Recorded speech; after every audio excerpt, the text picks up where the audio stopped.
کلام مقدس میں مجوسیوں کا ذکر ہے جو ہم آج پڑھیں گے۔ یہ موسم ہے کرسمس کا، اس لیے ہم خوش ہیں۔ اگر ہم متی کی انجیل اس کے دوسرے باب کا مطالعہ کریں تو ہمیں معلوم ہوگا کہ وہاں پر مجوسیوں کا ذکر ہے جو کہ صرف 3 نہیں تھے۔ میں آپ کے لیے پڑھ دیتی ہوں۔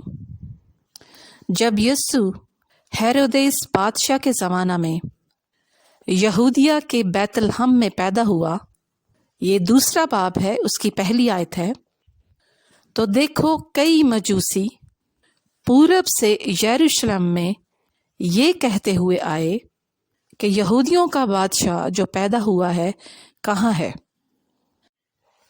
یہ مجوسی یہودیہ کے ملک میں کیسے آئے تھے؟ فارس کی مملکت جس کا ذکر کلام میں ہے، جسے پرشیا بھی کہتے ہیں، جو آج کل کا ایران ہے، وہاں پر ایک بہت بڑی ضیافت ہوئی سب مجوسیوں کی، کیونکہ وہ سب ستاروں کا علم رکھتے تھے اور نئے نئے حالات دریافت کرتے رہتے تھے۔ ستاروں کا علم رکھنا ایک گھٹیا طاقت کی پیروی کرنا ہے جو کہ شیطان ہے۔ یہ ایسٹرونومی تھی جو یہ کرتے تھے۔ وہاں پر دوسرے ملکوں سے بادشاہ بھی آئے، یہ آتے ہوئے اپنے ساتھ گفٹ لیتے آئے۔ وہ گفٹ کیا تھے؟ مر اور لبان۔ یہ بادشاہ کن کن ملکوں سے آئے تھے؟ ایک تو ایران میں ہی تھا جو ان کا ہیڈ تھا، جس نے دعوت کی تھی۔ یہ اس کی سیریمنی میں آئے تھے جو کہ بادشاہت کی طرح کی تھی۔ وہ وہاں پر اسے ہیڈ بناتے تھے، یعنی کہ پہنچا ہوا جادوگر، سب سے بڑا جادوگر۔ میں حیران ہوں کہ خدا نے کیسے کیسے بڑے کام کیے ہیں۔ جب میں نے سنا کہ مجوسی ستاروں کا علم رکھتے تھے، وہ تو جادوگری ہوتی ہے، میں سوچنے لگی خدا نے جادوگروں کے ذریعے ہی اپنا پیغام دینا تھا، یہ کیا بات ہے؟ لیکن بات یہ تھی کہ خدا نے جادوگروں کو نجات دینی تھی، اس لیے اس نے اپنا پیغام ان کو دیا۔ خدا ہر اس انسان کی جو تلاش کرتا ہے اس کی برکت کی، اس کی مدد کرتا ہے تاکہ وہ زندگی کو پائے۔ ان مجوسیوں کے ذریعے ہمیں پتہ چلتا ہے کہ خدا کی برکت ان کے لیے بھی ہے اگر وہ قبول کرے، کیونکہ وہ انسان ہے، غلط تعلیم کے پیرو ہو گئے، بری باتیں کی، لوگوں کو مارنے کی پلاننگ کی، لیکن ان کے لیے برکت ہے اگر توبہ کریں۔ یہ مجوسی جو جادوگر تھے ان جیسے ہی تھے۔ اب بات یہ تھی کہ جو ہیڈ جادوگر تھا یعنی مجوسی، وہ وائس مین بھی کہلاتے ہیں۔ وہ وائس مین اس لیے کہلاتے ہیں کہ وہ کچھ نہ کچھ جانتے تھے، مستقبل کا حال۔ آپ جانتے ہیں فیوچر کا حال کیسے پتہ چلتا ہے؟ انسانوں کو کچھ نہ کچھ حد تک یہ فیملیئر اسپرٹس ہوتی ہیں جو چلا کر کے یہ حاصل کرتے ہیں۔ وہ انہیں کچھ نہ کچھ آدمیوں کے بارے میں بتا دیتی ہیں۔ سارا علم تو نہیں جانتی، کیونکہ سب حالات خدا کے کنٹرول میں ہیں۔ آپ توبہ کرتے ہیں، وہ فوراً معاف کر دیتا ہے۔ اس لیے بعد کے جو حالات ہیں وہ پھر برے نہیں رہتے۔ اگر آپ جادوگر ہیں تو توبہ کریں، کیونکہ خدا آپ کو برکت دینا چاہتا ہے، ہمیشہ کی زندگی دینا چاہتا ہے۔ یہ جو مجوسی تھے یہ مصر کے علاقوں سے اور عرب کے علاقوں سے آئے تھے۔ موجودہ عرب جو ہے ان کے پاس کچھ گفٹ تھے بادشاہ کو دینے کے لیے، بادشاہ جو بنتا تھا ان جادوگروں کا۔ یہ گفٹ جو لائے جاتے تھے، کیوں لائے جاتے تھے؟ ان میں مور اور لبان بھی تھا، آپ جانتے ہیں۔ یہ مور اور لبان کیا کرتے تھے؟ یہ جراثیم مارتے تھے ڈیڈ باڈی کے، تاکہ زیادہ دیر تک اسی حالت میں رہے۔ یہ کانسیپٹ کیوں تھا؟ خدا نے زندگی کا کانسیپٹ ہر آدمی کے اندر رکھا ہے، موت کے بعد والی جو ہوتی ہے۔ اب یہ قوم خدا کو تو نہیں جانتی تھی، نہ ہمیشہ کی زندگی کو،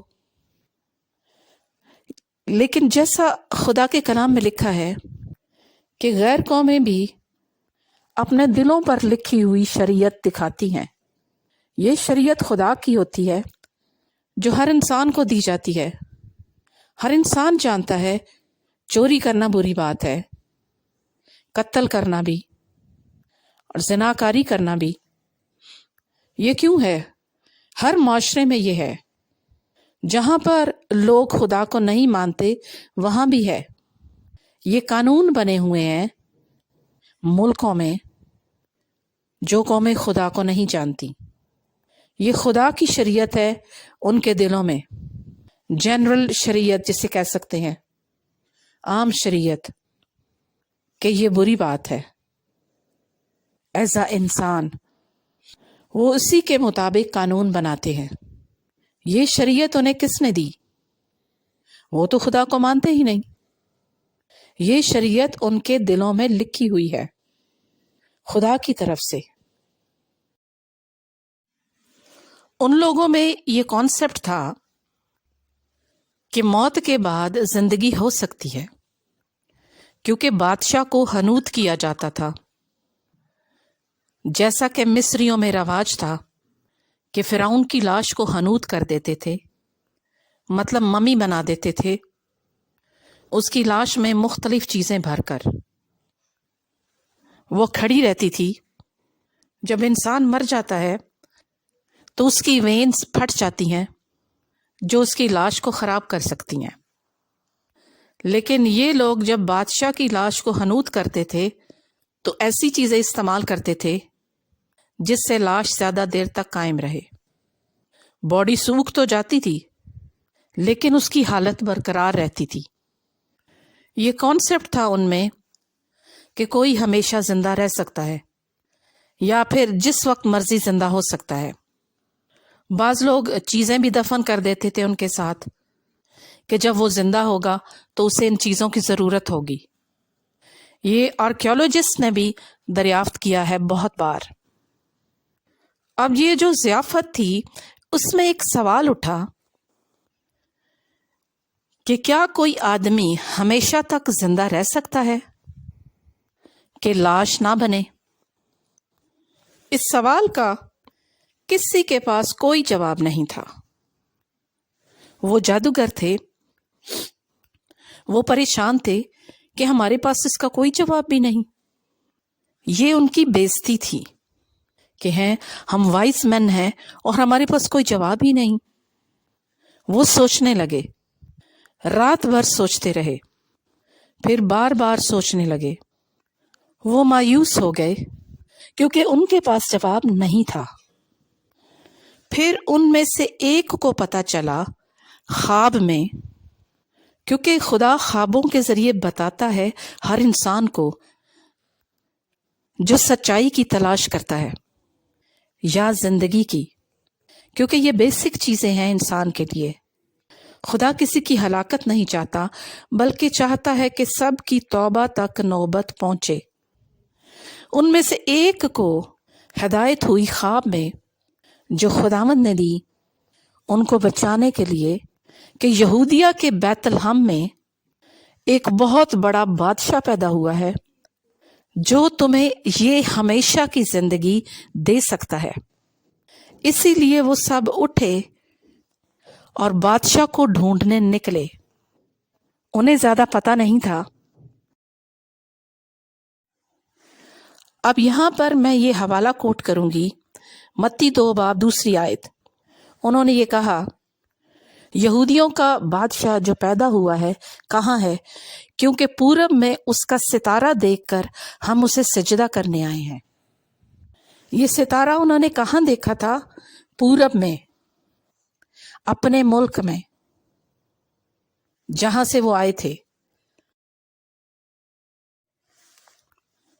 انہیں خواب میں ہدایت ملی تھی کہ یہ ستارہ تمہاری رہنمائی کرے گا۔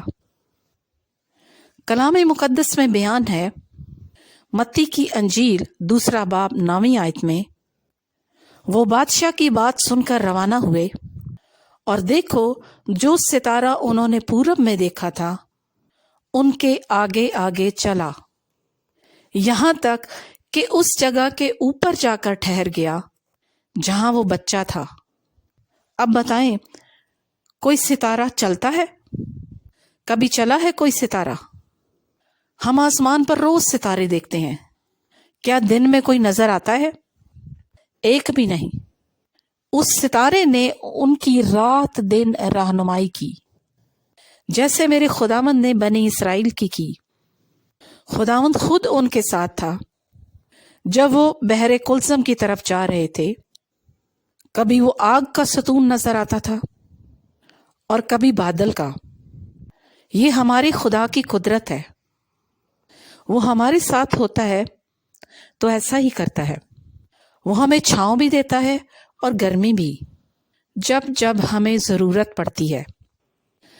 اسی طرح سے خداوند نے جب وہ زمین پر آ گیا اپنے آپ کو ظاہر کیا ستارے کی صورت میں۔ ستارہ کیا تھا؟ نور تھا۔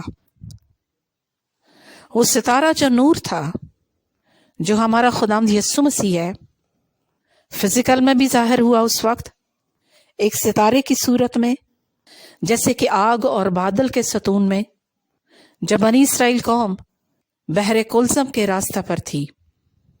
اس وقت ہمارا خداوند حفاظت کرنے کے لیے آیا تھا اپنی قوم کی۔ آج کل کے زمانے میں جب وہ آیا تو نور کی صورت میں آیا۔ اس نے کہا، میں دنیا کا نور ہوں، جو میری پیروی کرے گا اندھیرے میں نہ چلے گا۔ میں بتاؤں گا اسے سب کچھ جو وہ جاننا چاہتا ہے۔ اب بتائیں بھلا، ستارے میں کوئی عقل ہوتی ہے کہ اسی جگہ پر جا کر ٹھہر جائے جہاں وہ بچہ تھا، یعنی یسوع؟ یہ گہری باتیں ہیں، ہم انہیں سیکھ رہے ہیں۔ ہم نہیں جانتے یہ کیسے ہوا، لیکن خدائے روح القدس نے ستارہ بن کر ان کی رہنمائی کی، جیسا کہ انہیں خواب میں ہدایت ملی تھی۔ اب وہی گفٹ جو وہ اس بادشاہ کے لیے لائے تھے، جو مجوسیوں کا بادشاہ بننا تھا، یعنی جادوگر جو طاقت کو مانتے ہیں، جو اپنے سے بڑی لیکن بری طاقتوں کو مانتے ہیں، وہ طاقتور ہونا چاہتے ہیں، ان کی طاقت نہیں رہی، کیونکہ زندگی کوئی اور نہیں دے سکتا سوائے یسوع مسیح کے۔ وہ ہمیں ہمیشہ کی زندگی بخشتا ہے، وہ ہمیں اس زمین پر ہی مل جاتی ہے۔ ہمیشہ کی زندگی کا بیانہ ہمیں یہیں پر مل جاتا ہے۔ ہم جانتے ہیں کہ ہم نجات یافتہ ہیں۔ یہ بیانہ ہے روح القدس، خداوند کا روح۔ اب وہ گفٹ جو وہ لائے تھے اپنے بادشاہ کے لیے، جو مجوسیوں کا تھا، جو جادوگر تھا، انہوں نے کہا یہ بادشاہ زندگی نہیں دے سکتا۔ وہ خود بھی سوچنے لگا کہ میں زندگی نہیں دے سکتا، نہ لے سکتا ہوں۔ اب آؤ ہم اس بادشاہ کے پاس چلیں جو زندگی دے سکتا ہے۔ انہیں اس ہمیشہ کی زندگی کا پتہ چلا، وہ اس کی تلاش میں روانہ ہوئے۔ جیسا کہ ہم جانتے ہیں کہ مجوسی بیت لحم میں آئے اور بادشاہ کو گفٹ دیے، سونا، مر اور لبان، اس بادشاہ کو جو ان سے کہیں بڑا تھا، جو زندگی دے سکتا تھا۔ اب ہم اس آیت پر غور کر رہے ہیں جو ہم نے پیچھے پڑھی ہے. بات ذرا آگے نکل گئی ہے، لیکن اس سرے کو پکڑتے ہیں کہ وہ ستارہ جو انہیں پورب میں دکھائی دیا تھا جب وہ بادشاہ کی بات سن کر روانہ ہوئے. کلام میں لکھا ہے کہ وہ اس ستارے کو دیکھ کر نہایت خوش ہوئے، کیونکہ وہ اس ستارے کو جاننے لگ گئے تھے کہ ان کی ٹھیک رہنمائی کرتا ہے. وہ ستارہ جو روح القدس ہے، جو ہماری زندگیوں کا ستارہ ہے، ہماری ٹھیک رہنمائی کرے گا اگر ہم اس پر ایمان لائیں گے.